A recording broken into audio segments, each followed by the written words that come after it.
Olá, meu nome é André Kozak, sou graduando em odontologia na Universidade de Brasília. Hoje, juntamente com meu professor e orientador Leandro Hilgert, Vitor Oliveira Ramagem e Rafael Gomes Kozak, vim trazer um trabalho a respeito da análise tridimensional de diferentes protocolos de pós-processamento em diferentes impressoras 3D. Começando pela introdução. A odontologia digital está ganhando cada vez mais espaço dentro da odontologia, por sua capacidade de trazer previsibilidade, acurácia e economia de tempo para o cirurgião dentista.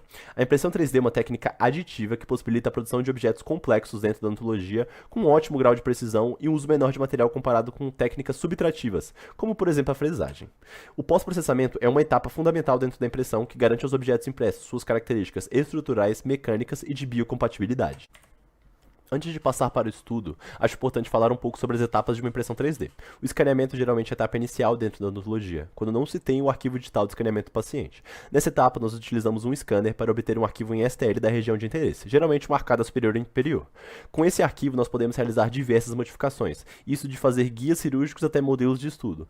E quando nós temos certeza que queremos aquele objeto para fazer uma impressão, nós passamos ele por um slicer, que é um software de fatiamento que transforma esse objeto em várias camadas para que a impressora possa fazer essa leitura. A impressão propriamente dita utiliza uma tecnologia que emite uma luz dentro de um tanque de resina que vai construindo esse objeto camada por camada. As duas tecnologias utilizadas nesse estudo foram as tecnologias LCD e DLP, que se diferem basicamente no mecanismo de emissão de luz. A LCD utiliza um display de cristal líquido, enquanto a DLP utiliza uma espécie de projetor para fazer isso. Após o objeto já estar impresso, nós lavamos esse objeto para retirar o excesso de resina ainda no estado líquido e depois nós pós-polimerizamos ele em uma câmera para que ele atinja a conversão final dos seus polímeros. Essas últimas duas etapas compõem o pós-processamento. O objetivo desse estudo é verificar se o uso de diferentes protocolos de pós-processamento e diferentes tecnologias de impressão resultam em alterações dimensionais em modelos impressos.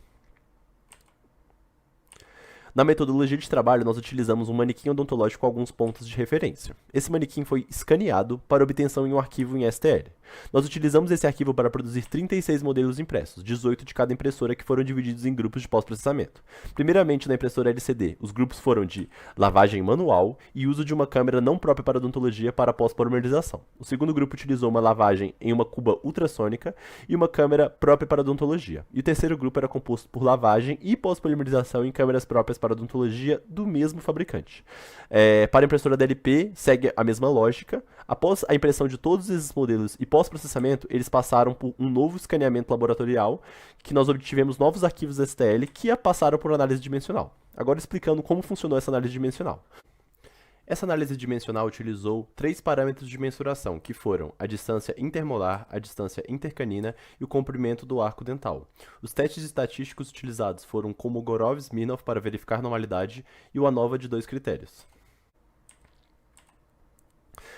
Analisando as amostras de cada impressora, foram encontradas diferenças estatísticas relevantes quando analisamos o parâmetro de distorção intercanina. A impressora LCD apresentou uma distorção média de 207 micrômetros e a impressora DLP apresentou uma distorção menor de 150 micrômetros. É importante salientar que para a distorção intermolar e para a distorção do arco dentário não houve diferença estatisticamente relevante. Agora falando sobre os grupos de pós-processamento. Nos parâmetros de distorção intermolar e intercanina, houve diferença estatística relevante. O grupo com lavagem e pós-polimerização em câmeras próprias para odontologia do mesmo fabricante teve menor distorção em relação aos outros dois grupos. No parâmetro de distorção do arco dentário, não houve diferença estatística relevante entre os grupos. Quando a gente combina os grupos de pós-processamento e de impressão, existe uma diferença estatística relevante nos parâmetros de distância intercanina e intermolar. Entre os grupos que tiveram as menores taxas de distorção, em primeiro lugar fica o grupo da impressora DLP e as câmeras de lavagem e pós-polimerização do mesmo fabricante. E o segundo grupo com menor taxa de distorção foi o grupo da impressora LCD e câmeras de lavagem e pós-polimerização do mesmo fabricante. Passando agora para a discussão. Apesar de existir uma diferença estatística entre as duas tecnologias de pressão, é importante salientar que essa diferença só se aplica a um parâmetro analisado, e para os outros dois parâmetros isso não acontece. Logo, ambas as técnicas de pressão apresentam uma boa acurácia, mesmo a DLP sendo ligeiramente melhor em um dos parâmetros. Entre os 3 grupos de pós-processamento, o grupo que apresentou o melhor resultado, a menor distorção, foi o grupo com a câmera de lavagem Cura do mesmo fabricante. Acreditamos que isso se deve à etapa de pós-processamento realizada nesse equipe será mais passível de padronização, visto que a máquina faz a maioria do processo, enquanto os outros processos eram mais passíveis de interferências humanas, como por exemplo a lavagem manual. O pós-processamento de um objeto é fundamental. Ainda são necessários mais estudos para compreender de forma mais profunda esse papel na distorção tridimensional.